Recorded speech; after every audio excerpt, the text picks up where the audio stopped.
엄마, 이게 다 뭐예요? 방이 왜 이래요, 장모님? 시계가 없어요. 이건 왜 여기에? 뭐야? 노트북은 왜 안 켜져? 엄마, 이게 대체 무슨 일이야? 이게 다 뭐냐고. 왜긴 너희 말대로 했을 뿐이지. 집안일 손대지 말라며? 그래서 손 하나도 안 댔어. 그리고 애만 보라며? 그래서 딱 둘째하고만 놀았지. 장모님, 시계. 그 시계는 진짜 비싼 거예요. 그것만이라도 어딨는지 알려주세요. 나는 몰라. 첫째가 갖고 놀았나 보지 뭐. 나는 지켜보기만 했어. 말렸으면 또 간섭했다고 할 거잖아. 난 너네 말대로 애만 본 거다. 걔가 저지른 일인데 내가 왜 대신 해명을 해야 하니? 갑자기 혼란에 빠진 딸과 사위의 목소리, 정리되지 않은 집, 뒤엉킨 물건들, 울고 있는 아이. 그리고 그 중심엔 묵묵히 텔레비전을 보던 한 사람이 있었습니다. 이번 사연의 주인공인 홍염선 씨입니다. 딸 부부가 말하길 엄마는 집안일 말고 애만 봐달라 고했고 염선 씨는 그 말 그대로 했을 뿐입니다. 그 결과가 눈앞의 풍경이었죠. 언뜻 보면 단순한 가정 내 소동처럼 보이지만 사실 그 안엔 도움과 이용 사이, 가족과 편리한 존재 사이에 선을 넘나드는 날카로운 진실이 숨어 있습니다. 염선 씨는 왜 갑자기 손을 놓았을까요? 애만 보라던 딸과 사위의 말이 왜 결국 자신들에게 되돌아오는 역풍이 되었을까요? 올해로 60대도 중반에 들어서게 된 염선 씨는 남편과 함께 조그만 음식점을 운영하며 지내고 있었습니다. 시장통 한켠에 위치한 가게였고 한때는 줄 서서 먹는 맛집으로 이름을 알렸지만 요즘은 단골 몇몇이 꾸준히 찾아주는 정도였습니다. 그래도 하루하루 성실하게 문을 열고 정성 들여 음식을 만들어내는데 의미를 두고 있었습니다. 염선 씨 부부의 하루는 늘 일정했습니다. 새벽같이 일어나 시장을 돌며 재료를 사고 오전엔 가게 준비, 점심 무렵엔 제법 바빠지고 오후 늦게 잠깐 숨을 돌릴 수 있었습니다. 가게가 마감되는 시간은 보통 저녁 8시쯤. 그때까지는 누가 뭐라 하지 않아도 자기 일처럼 바삐 움직이는 나날이었습니다. 반면 외동딸은 결혼 후 서울 외곽 신도시에 자리를 잡고 회사에 다니며 맞벌이로 생활을 이어가고 있었습니다. 전공을 살려 취직한 직장은 꽤 안정적이었고 사위도 대기업 계열사에서 일하고 있어 경제적으로 부족해 보이진 않았습니다. 집도 넓고 반듯했습니다. 가끔 염선 씨가 반찬을 들고 찾아가면 문을 열자마자 어지럽혀진 현관에 비해 깔끔하게 정돈된 거실이 대조를 이루는 걸 보고 나름대로 애쓰고 사는 모양이라 생각하곤 했습니다. 손주는 첫째가 태어난 지 5년 정도 되었습니다. 처음 아이가 태어났을 땐 염선 씨가 아이를 키우게 될 거라고 막연히 생각하고 있었습니다. 워낙 아이를 좋아했고 또 딸이 외동이다 보니 자연스레 그리 될 거라고 여긴 겁니다. 하지만 동시에 한편으론 고민도 많았습니다.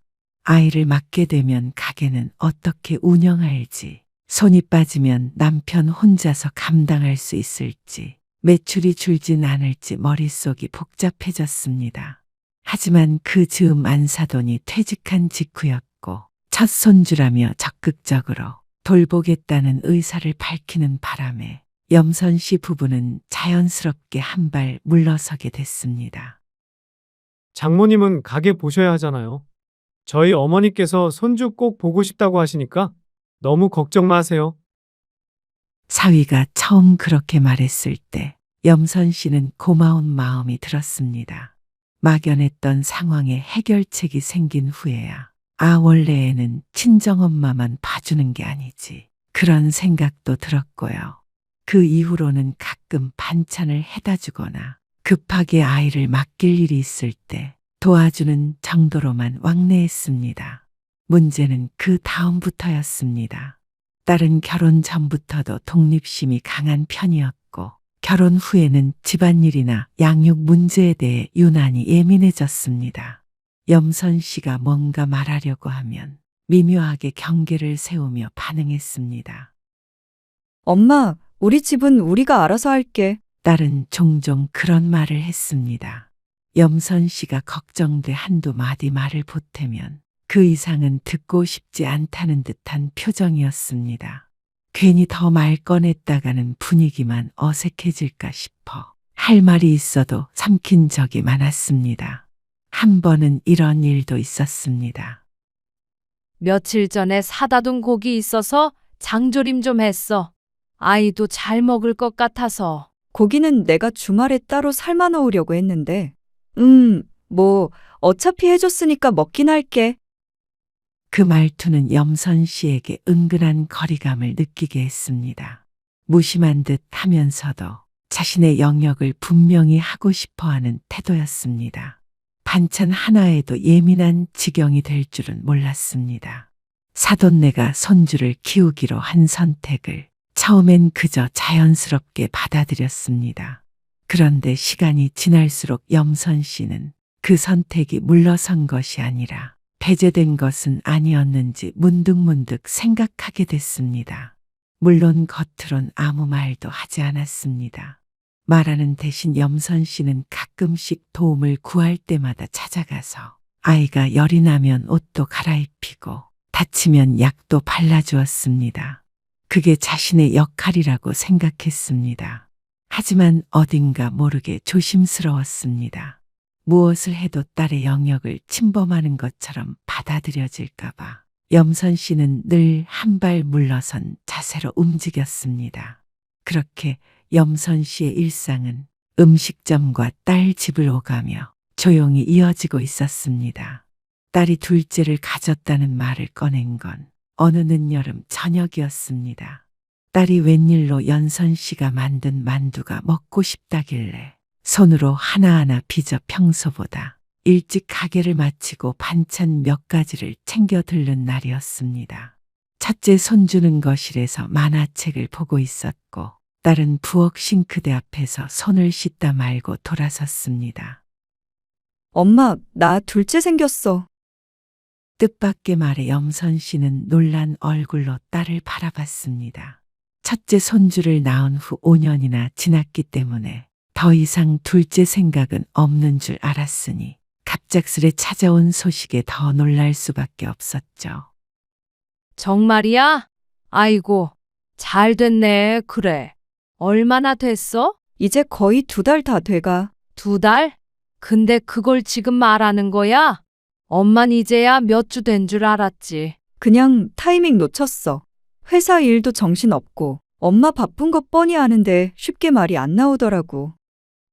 딸이 고개를 돌리며 말끝을 흐렸습니다. 그제야 염선 씨는 단순히 소식을 늦게 들은 게 아니라 그 안에 담긴 망설임과 계산도 함께 느껴졌습니다. 잠깐 기쁨이 앞섰지만 이내 머릿속이 복잡해졌습니다. 차라리 갓난쟁이들 2명을 같이 키우는 게 덜 힘들었을 텐데 말이죠. 아니나 다를까 딸은 조심스레 입을 열었습니다. 사실 다 정리된 다음에 말해줄라 그랬지. 근데 어머님이 요즘 허리가 안 좋으시대. 병원도 다니고 그러신다더라. 그래서 이번엔 애 봐주기 어려우시다고. 한참을 뜸들이던 딸은 결국 부탁을 꺼냈습니다. 엄마, 혹시 이번에 좀 도와줄 수 있어? 어린이집 보낼 때까지만. 나도 이제 육아휴직 길게 쓰기도 힘들고 엄마밖에 없어서 그래. 엄마도 좀 당황스럽네. 사돈이 많이 힘드셨나 보다. 그럼 사돈한테는 먼저 말씀드렸던 거야? 응, 이번에도 애 봐주실까 싶어서 먼저 말씀드렸지. 처음엔 좋다고 하시더니 최근에 다시 안 되겠다 하시더라고. 하긴 뭐 애 보는 게 쉬운 일은 아니니까. 근데 내 아버지랑 가게는 내가 조정해야 해서 바로 대답은 어렵겠다. 딸은 마치 협상하듯 덧붙였습니다. 엄마가 둘째만 봐주면 돼. 첫째는 어머님이 어린이집 등하원은 도와주실 수 있다니깐 너무 걱정 안 하셔도 돼요. 집안일은 나랑 남편이 따로 스케줄 짜서 다 해놓을 거야. 냉장고엔 요일별로 반찬도 넣어두고 필요한 건 정리해 놓을게. 염선 씨는 아무 대답도 하지 못한 채 가게 생각부터 떠올렸습니다. 매일 나가야 하는 장날, 점심시간 피크, 혼자 남겨질 남편. 가게는 누군가 빠지면 곧장 매출에 영향을 받는 구조였습니다. 하루하루가 빠듯한 형편에서 몇 달 이상 손을 뺀다는 건 엄청난 결정이었습니다. 남편과 밤에 상의했습니다. 말없이 국을 떠먹던 남편은 잠시 고개를 들더니 말했습니다.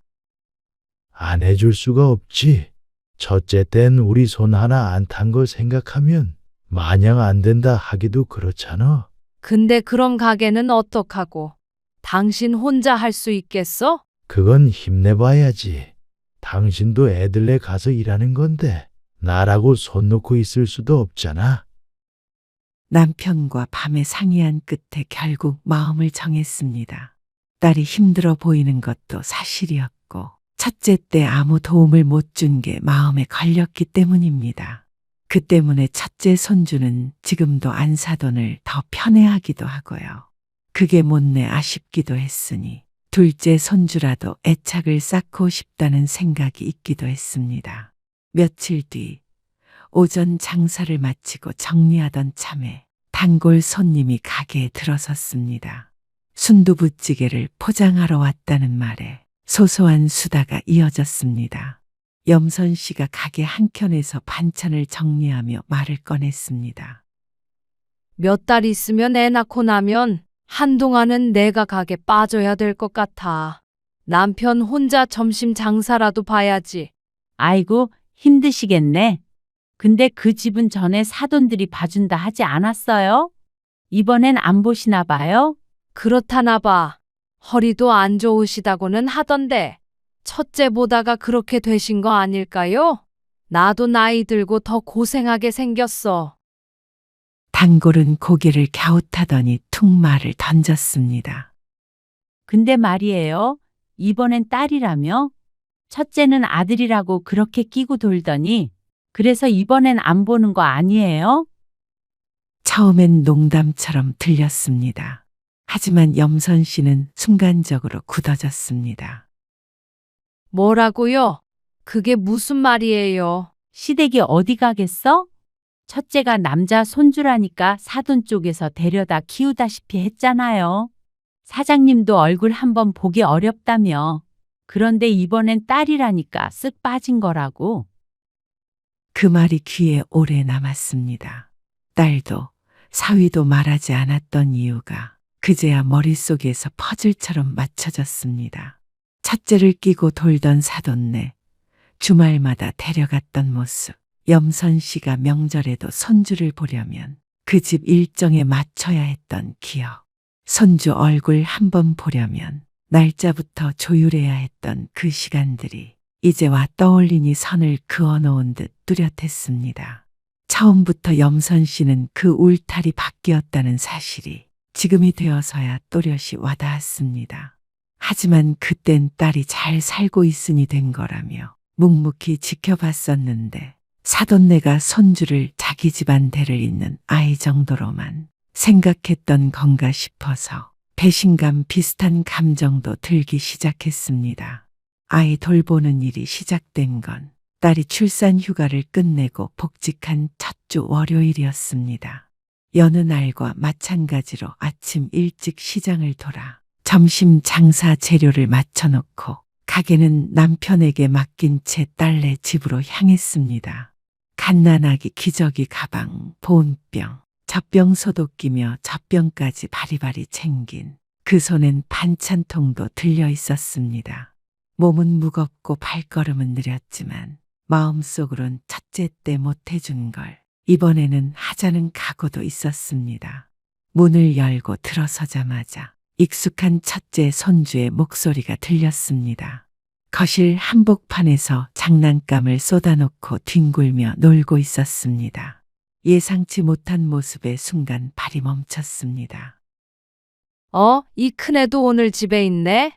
사돈네 안 갔어? 응, 어머님이 허리 안 좋으시대. 요즘은 못 보시겠다더라. 근데 뭐, 이제 다 컸잖아. 엄마가 어린이집 갔다 온 다음만 봐주시면 돼요. 딸의 말투는 대수롭지 않다는 듯 가볍게 흘러갔지만 염선 씨는 순간 마음이 싸해졌습니다. 다 컸다고 하기엔 여전히 통제가 안 되는 아이였습니다. 게다가 어린이집 하원 이후만 돌봐주면 된다는 설명도 현실과는 한참 거리가 있었습니다. 그날 이후로 하루하루가 어떻게 지나가는지도 모를 만큼 정신없는 날들이 이어졌습니다. 아침 6시에 일어나 시장을 돌고 오전 장사를 준비를 도운 뒤에 딸네 집으로 가는 패턴이 반복되었습니다. 점심시간이 되면 첫째가 배고프다며 보채기 시작했고 갓난아기의 분유 시간도 겹쳐 늘 손이 모자랐습니다.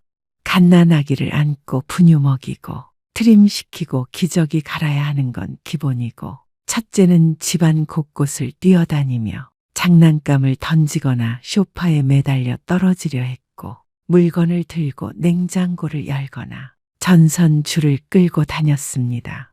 이건 아닌데 싶은 생각이 수십 번이나 머리를 스쳤고 결국 하루는 참다 못해 입을 열었습니다. 염선 씨는 조심스럽지만 단호하게 말했습니다. 이건 좀 무리다.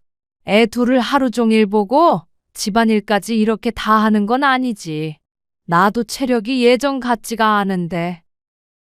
딸은 그 말을 듣고도 별다른 반응을 보이지 않았습니다. 살짝 눈을 피하더니 애매하게 고개만 끄덕였습니다. 알겠어. 근데 지금 당장은 어쩔 수 없잖아. 내가 저녁에 다 정리할 테니까 엄마 너무 무리하지 말고 그냥 내버려 두세요. 하지만 그 낮은 결코 짧지 않았습니다. 점심을 챙기고 먹이면 오후 2시, 둘째를 재우고 큰애를 붙잡고 놀아주다 보면 어느새 해가 기울었습니다. 저녁에 치운다던 집안은 염선 씨가 아침에 와도 늘 어지러져 있었습니다. 싱크대엔 설거지거리가 쌓여 있었고 바닥엔 과자 부스러기가 흩어져 있었습니다. 아이가 먹다 흘린 밥알이 굳어 있어 그것까지 닦아야 했고 소파엔 수건이 덮여 있었고 빨래 바구니엔 옷이 가득했습니다. 그 상태로 아이들 밥을 챙기고 씻기기란 불가능에 가까웠습니다. 결국 염선 씨는 소매를 걷고 설거지를 했습니다. 따뜻한 물로 그릇을 헹구고 닦는 동안 뒷덜미로 흐르는 땀과 묵직한 허리가 동시에 존재감을 드러냈습니다. 쌓여있는 빨래 때문에 집안에서 꿉꿉한 냄새가 진동을 하기에 세탁기에 빨래를 넣고 돌려서 빨래를 널고 있는 동안 첫째는 그새 색연필을 꺼내 벽에 낙서를 하기 일보 직전이었습니다. 밤이 되어 사위와 딸이 함께 집에 돌아오면 정리된 거실을 본 사위가 말했습니다. 와, 집이 진짜 달라졌네요. 우리가 하려던 건데. 장모님 덕분에 살겠어요. 엄마가 그냥 손 놓고 있지 못하는 스타일이잖아. 덕분에 오늘은 집 들어오니까 숨통 좀 트이네. 고생했다는 인사였지만 어디까지나 사후적인 것이었습니다. 집안일이란 게 결국 답답한 사람이 하게 되어 있었는데 그 누군가가 바로 염선 씨였을 뿐이었죠. 자신은 애초에 잠깐 아이만 돌봐주는 줄 알았고 살림은 전적으로 딸 부부가 알아서 하기로 했지만 실제로는 염선 씨가 하지 않으면 아무것도 시작할 수 없었죠. 그리고 그게 염선 씨가 한 유일한 실수였습니다.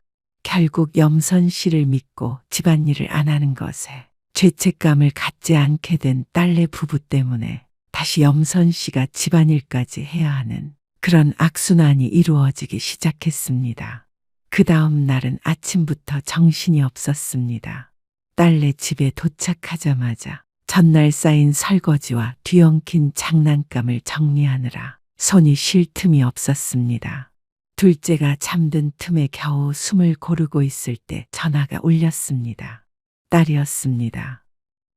엄마, 어린이집에서 연락이 왔는데 큰애가 갑자기 열도 나고 토도 하나 봐. 지금은 약 먹고 열이 가라앉았다는데 집에 돌려보내야 할 것 같대서 엄마가 좀 급하게 가줄 수 있어? 주소 문자로 보낼게. 염선 씨는 숨을 한 번 깊이 들이켰습니다. 그 순간 안고 있던 둘째가 꿈틀대며 칭얼거렸고 주방에선 물기가 묻은 설거지들이 햇볕에 말라가고 있었습니다. 지금 바로 가야 한다는 거지? 알겠어. 주소 보내놔라. 몸은 이미 지쳐 있었지만 아이가 아프다는데 주저할 수는 없었습니다. 문제는 그 다음이었습니다. 문자로 온 주소를 휴대폰에 입력하고 지도 앱을 켜려 했지만 터치가 잘 되지 않았습니다. 화면은 계속 확대됐다 줄어들었고 길 찾기 기능은 낯설기만 했습니다. 결국엔 무사히 가는 길을 확인할 수 있었지만 버스를 알아보니 한참 뒤에야 도착하는 시간뿐이었습니다. 애가 아프다는데 급한 마음에 더 기다릴 수 없어 결국 걸어가기로 했습니다. 집에서 어린이집까지는 직선 거리로만 30분 이상, 그것도 언덕이 많은 동네였습니다. 둘째를 안고 무거운 기저귀 가방까지 든 채 염선 씨는 천천히 계단을 오르기 시작했습니다. 낯선 길이었습니다. 골목마다 전봇대가 얽히고 지나는 사람도 별로 없었습니다. 정오 무렵의 햇살은 가차 없었고 허리는 점점 무거워졌습니다. 몇 년 전까지만 해도 등산도 곧잘 다녔고 누구보다 체력이 좋다고 자부했지만 이날은 달랐습니다. 등에선 땀이 비 오듯 흘렀고 얼굴이며 목덜미까지 축축하게 젖어들었습니다. 어린이집에 도착했을 땐 옷이 등에 달라붙었고 머리칼은 이마에 늘러붙어 있었습니다. 숨을 고르려 문 앞에 섰는데 안에서 교사가 나왔습니다. 보호자분이세요? 예, 친할머니입니다. 신분증 있으세요? 요즘 사건이 많아서요. 부모님께도 확인 연락 한 번만 더 드릴게요. 잠깐의 정적이 흘렀습니다. 손에 힘이 풀리는 느낌이었습니다. 젖은 손으로 가방을 뒤져 신분증을 꺼냈고 그 사이 교사는 내부 기록에 적혀있는 연락처로 딸에게 전화를 걸었습니다. 그런데 딸이 전화를 받지 않았습니다. 한 번, 두 번, 세 번. 지금 부모님이 전화를 안 받으셔서요. 조금만 더 기다려 주실 수 있을까요? 원생 정보에 등록된 할머니는 외할머니밖에 없으셔서요.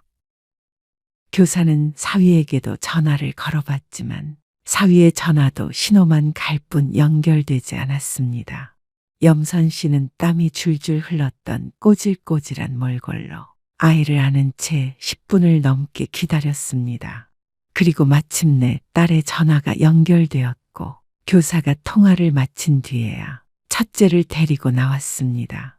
낯선 동네에서 1시간 가까이 땀에 절은 채 서 있던 그 시간이 염선 씨에게는 굴욕처럼 남았습니다.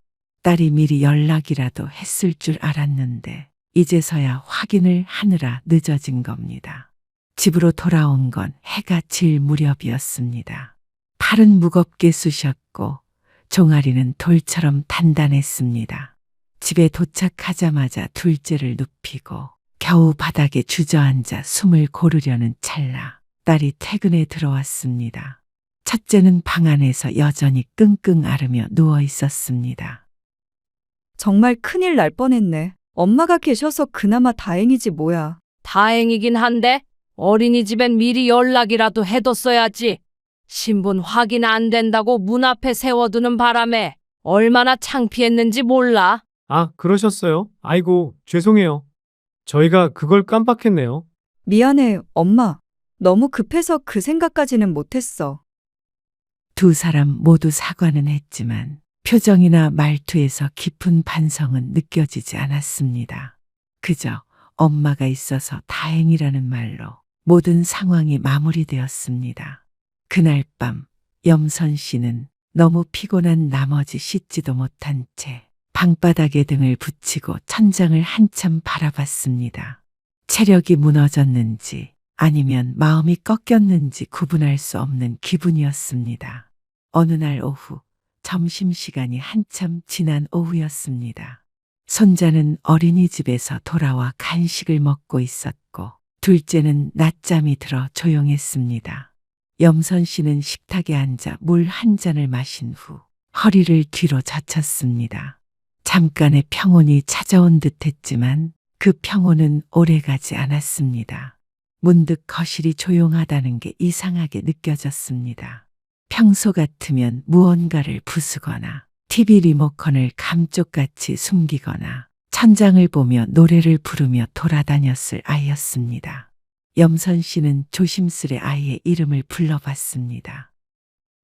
어이구, 조용한 게 더 무섭네. 어디 갔니? 응? 거실, 방, 베란다까지 다 살폈지만 아이는 보이지 않았습니다. 그리고 안방 쪽에서 들려온 툭, 툭 하는 소리에 발걸음을 옮겼습니다.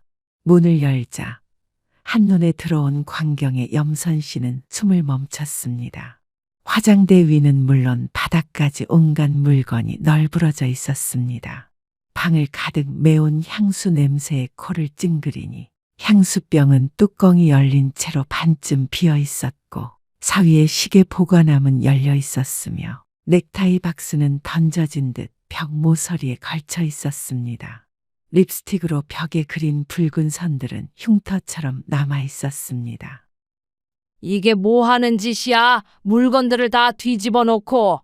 엄마 아빠 방에 마음대로 들어가면 안 되지? 이건 장난감이 아니야. 빨리 내려놔. 이거 다 어떻게 치우라고 그래? 아이의 손에서 립스틱을 빼내는 순간 아이가 소리내어 울기 시작했습니다. 아이 울음에 둘째도 깨어나 울음을 터뜨렸고 그날 하루는 정리와 진정, 반복되는 울음소리로 가득 찼습니다. 애들을 어떻게든 달래놓는 것도 고됐는데 난장판이 된 안방을 보니 한숨이 절로 나왔습니다. 허리를 굽혀 흩어진 물건들을 주워 담으며 염선 씨는 땀에 젖은 손으로 시계 박스를 조심스레 닫았습니다. 위치를 몰라 정확히 정리할 수는 없었지만 최대한 파손 없이 보관되도록 안방 옷장 윗칸에 넣고 화장대 서랍들도 대강 정리해 두었습니다.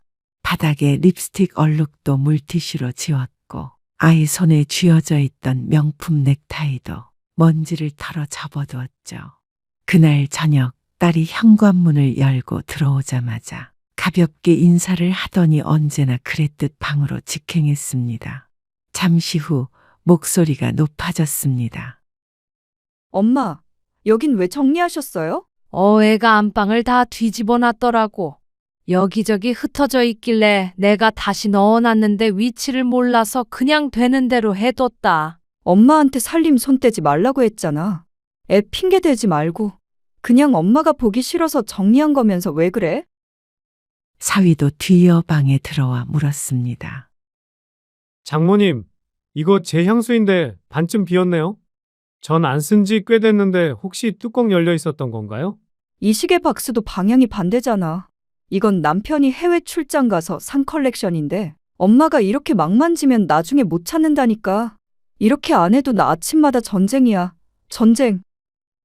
순식간에 안방은 따지는 말들로 가득 찼습니다. 염선 씨는 당황했습니다. 하루 종일 진땀 흘리며 아이 둘을 돌보고 어질러진 방을 수습하느라 허리가 휘청거릴 정도였는데 돌아온 건 따지고 들며 정색하는 딸과 사위의 얼굴뿐이었습니다. 내가 뭘 훔쳤니? 뭘 망가뜨렸어? 내가 일부러 그런 것도 아니고 애가 다 어지른 걸 치운 건데 고맙다고 하진 못할 망정. 위치가 마음에 안 들면 너가 다시 바꾸면 되잖아. 그러니까 엄마는 그냥 애만 봐주면 된다고 했는데 왜 엄마가 자꾸 일 키우고 간섭하고 그러시냐고. 왜 자꾸 애 탓을 하고 그래. 누가 엄마한테 집안일 해달랬어요? 왜 우리 방까지 건드려서 이 사단을 내셔. 장모님 도와주셔서 늘 감사하죠. 그런데 방은 다음부턴 그냥 손대지 말아주셨으면 좋겠습니다. 순간 염선 씨의 안색이 굳었습니다. 온몸에 쌓였던 분노와 억울함이 단단하게 끓어오르는 듯했습니다. 그래, 나도 애만 보고 싶었어. 근데 사돈이 보신다던 첫째도 맨날 같이 있고 설거지는 쌓여 있고 갓난에 있는 집에 먼지가 굴러다니는데도 치우지 말라는 게 말이 되니? 내가 출근 전에 다 해놓고 가든가. 저녁에 와선 한다더니 아침에 오면 그대로잖아. 딸은 더는 아무 말도 하지 않았습니다. 사위도 시선을 돌린 채 옷걸이에 가방을 걸었습니다. 방 안은 한동안 고요했습니다. 말보다 더 무거운 침묵이 내려앉았습니다. 그날 밤 염선 씨는 가게 일을 마치고 돌아온 남편에게 그날 있었던 일을 처음으로 꺼내 놓았습니다. 그제서야 염선 씨는 확신할 수 있었습니다. 이 집에서 자신의 자리는 없다는 것을. 딸은 도움을 요청한 게 아니라 단지 편리한 손을 하나 드린 것뿐이라는 것을 말이죠. 옆에서 이야기를 들은 남편이 무심한 듯 말을 건넸습니다. 그만둬. 하고 싶지도 않은 일 억지로 하지 말고. 차라리 잘 됐어. 나도 혼자 가게 지키는 거 이제 힘들어. 그 말은 짧았지만 단단했습니다. 마음속에서 조용히 결심이 맺히는 순간이었습니다. 그 덕분에 용기를 얻었다고 해도 과언이 아닙니다. 다음 날 아침 염선 씨는 평소보다 이른 시간에 딸네 집으로 갈 준비를 했습니다. 남편은 현관에서 황당하다는 듯 염선 씨에게 물었죠. 뭐야, 어제 그 난리를 치더니 또 가겠다고? 염선 씨는 짧게 대답했습니다. 응, 오늘 꼭 해야 할 일이 있어서. 집에 도착했을 때 평소처럼 집은 어질러져 있었습니다. 식탁 위에는 어젯밤 먹고 치우지 않은 그릇이 남아 있었고, 거실에는 과자 부스러기와 장난감이 흩어져 있었습니다. 하지만 염선 씨는 아무 말 없이 그대로 소파에 앉았습니다. 손 하나 까딱하지 않기로 마음을 굳힌 날이었습니다. 둘째는 늘 그렇듯 곤히 엎드려 있었고, 첫째는 아침부터 텐션이 올라 문고리를 돌리고 장난감을 마구 휘둘렀습니다. 염선 씨는 그저 둘째만 주의 깊게 살피며 첫째의 움직임은 지켜보기만 했습니다. 거실에서 방까지 첫째는 온 집안을 뛰어다녔고 안방에 들어가 서랍을 뒤적이는 소리도 들려왔습니다. 염선 씨는 고개를 돌리지도 않고 텔레비전을 켰습니다. 어휴, 신났네. 점심 무렵이 되자 거실은 과자 부스러기로 뒤덮였고 파엔 아이가 묻힌 주스를 닦은 물티슈가 나뒹굴었습니다. 안방에서 나온 첫째는 장난감 바구니에 넣은 사위의 이어폰을 손에 들고 해맑게 웃었습니다. 염선 씨는 조용히 미소를 지으며 고개를 끄덕였습니다. 해가 질 무렵 딸과 사위가 함께 퇴근해 현관문을 열었습니다. 둘은 집 안 풍경을 보자 그대로 굳어버렸습니다. 엄마, 이게 다 뭐예요? 사위는 안방으로 달려가 고함을 질렀습니다. 방이 왜 이래요, 장모님? 시계가 없어요? 이건 왜 여기에? 뭐야, 노트북은 왜 안 켜져? 딸은 입을 틀어막고 잔뜩 더럽혀진 벽지를 바라보다가 주인공을 향해 목소리를 높였습니다. 엄마, 이게 대체 무슨 일이야? 이게 다 뭐냐고. 염선 씨는 여느 때와 달리 무표정한 얼굴로 조용히 대답했습니다. 왜긴 너희 말대로 했을 뿐이지. 집안일 손대지 말라며? 그래서 손 하나도 안 댔어. 그리고 애만 보라며? 그래서 딱 둘째하고만 놀았지. 딸과 사위는 서로를 바라보다 말문이 막힌 듯 침묵했습니다. 장모님, 그 시계는 진짜 비싼 거예요. 그것만이라도 어딨는지 알려주세요. 나는 몰라. 첫째가 갖고 놀았나 보지 뭐. 나는 지켜보기만 했어. 말렸으면 또 간섭했다고 할 거잖아. 난 너네 말대로 애만 본 거다. 걔가 저지른 일인데 내가 왜 대신 해명을 해야 하니? 그때 첫째가 환한 얼굴로 무언가를 흔들며 나타났습니다. 찾았다. 다 같이 자기가 숨긴 시계를 찾고 있으니 기많은 첫째가 자기가 찾은 척 시계를 들고 이목을 집중시킨 겁니다. 손에 들린 건 사위의 시계가 맞았습니다. 하지만 그 시계는 왜인지 물티슈에 싸매진 채였고 유리면 가장자리는 깨져 있었습니다. 사위는 시계를 낚아채듯 받아들고 그 자리에서 아이에게 소리를 질렀습니다. 너 이거 어디서 났어? 아빠가 몇 번 말했어. 이건 만지면 안 되는 거라고. 아이의 울음소리가 집안에 울려 퍼졌습니다. 딸은 사위의 팔을 잡으며 진정시키려 했고 그제야 염선 씨에게 시선을 돌렸습니다. 엄마, 미안해. 애가 저 정도인 줄은 몰랐어. 엄마가 고생한 거 알면서 괜히. 하지만 염선 씨는 미동도 하지 않았습니다. 딸의 눈빛을 마주한 채 단호하게 말을 이었습니다. 사돈 내가 손에서 놓지 않고 키웠다며? 그러니까 그 습관, 그 버릇 다 거기서 배운 거야? 어쩜 귀한 장손이라고 하고 싶은 거 정말 다하게 키우셨나 보다. 너는 내 배로 낳은 자식 2명이 그렇게 차별당하는데 그걸 보고만 있니? 엄마, 정말 미안해. 거기까진 생각 못했어요. 그냥 어머님이 애 좋아하신다고만 생각했는데. 잠시 말을 멈춘 염선 씨는 사위 쪽으로 고개를 돌렸습니다. 그리고 최서방, 자네야말로 부끄러운 줄 알아야지. 남 얘기하듯 말만 예의 바르게 하면 다야? 자식 키우는 게 사람 하나 써다 쓰는 일처럼 쉬운 줄 알았나 보지? 그 말에 사위는 고개를 푹 숙였고 딸은 아무 말도 하지 못했습니다.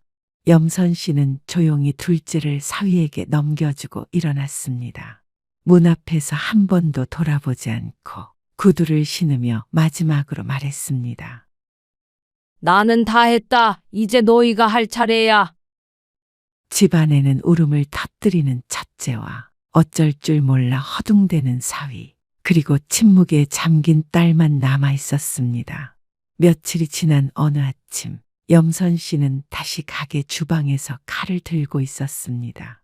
스테인리스 조리대 위엔 다듬은 대파와 양파가 줄지어 놓여 있었고 큰 냄비에선 뽀얀 국물이 보글보글 끓고 있었습니다. 불판 위에 올려진 찌개에서 나는 된장 냄새가 가게 안을 가득 메웠고 점심시간을 앞두고 드나드는 손님들의 발소리와 현관문이 열릴 때마다 들리는 작은 종소리가 익숙하게 울려 퍼졌습니다. 주방 환풍기 소음 속에서 염선 씨는 묵묵히 칼질을 이어갔습니다. 오랜만에 손에 감기는 식재료의 무게, 고기 굽는 연기에 메워지는 눈, 튀는 기름방울까지도 더는 낯설지 않았습니다. 마치 길을 돌아 다시 자기 자리를 찾은 사람처럼 염선 씨는 조용히 안정감을 느꼈습니다. 그날 오전 딸에게 문자가 한 통 도착했습니다. 엄마, 시계는 수리 맡겼고, 첫째도 요즘은 조금씩 훈육하고 있어. 이제야 엄마 말이 무슨 뜻인지 알 것 같아. 정말 미안해. 하지만 염선 씨는 그 문자를 읽고도 아무 말도 하지 않았습니다. 대신 가게에 있는 커피 머신에서 믹스커피 한 잔을 뽑아 조용히 커피를 한 모금 마셨습니다. 텅 빈 대답 대신 손에 잡히는 일상의 무게를 되새기듯 앞치마 끈을 다시 단단히 묶었습니다. 염선 씨는 이제 확실히 알게 된 것이 있었습니다. 자식에게 마음을 다 쏟아도 그것이 반복되면 당연한 게 되고, 당연한 게 되면 결국 감사는 사라지고 상처만 남는다는 사실이었습니다. 자식이 잘 살길 바라는 마음이야 부모된 사람이라면 누구나 갖고 있는 바람이지만 그 마음 때문에 자신을 다 녹여 없애는 건 어리석은 일이었습니다. 엄마라고, 장모라고, 나이가 들었다고 남들만큼 해줘야 한다는 부채감에 뭔가를 더 내줘야 할 이유는 없었습니다. 다른 사람을 위해 자신을 끝없이 덜어내는 삶은 더 이상 이어가지 않기로 염선 씨는 마음먹었습니다. 이젠 그저 자신과 남편의 하루를 익숙한 자리에서 지켜가는 일상이 소중했습니다. 이날 이후 염선 씨는 다시 가게 문을 열고 손님을 맞이하고 반찬을 무치고 국을 끓이며 일상을 이어갔습니다. 때로는 딸의 메시지가 또 도착했지만 그때마다 염선 씨는 답장보다는 손에 든 국자를 한 번 더 저었습니다. 그렇게 그는 자신의 삶을 다시 살아내기 시작했습니다.